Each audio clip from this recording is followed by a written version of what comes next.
आणि पंतप्रधान नरेंद्र मोदी यांनी केंद्रीय मंत्र्यांसोबत बैठक घेतली आहे। राजनाथ सिंग, जे.पी. नड्डा, पीयूष गोयल, निर्मला सीतारामन, किरण रिजिजू या बैठकीला उपस्थित होते। महत्त्वाच्या केंद्रीय नेत्यांसोबत केंद्रीय मंत्र्यांसोबत पंतप्रधान नरेंद्र मोदी यांनी ही बैठक घेतलेली आहे। यामध्ये संरक्षण मंत्री राजनाथ सिंग, जे.पी. नड्डा, पीयूष गोयल, निर्मला सीतारामन, किरण रिजिजू या बैठकीला उपस्थित होते। सध्या संसदेचं पावसाळी अधिवेशन सुरू आहे।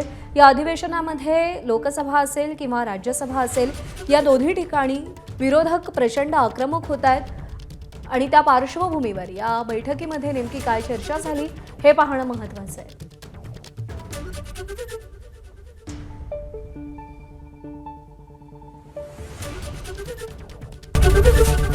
एबीपी माझा, उघडा डोळे बघा नीट।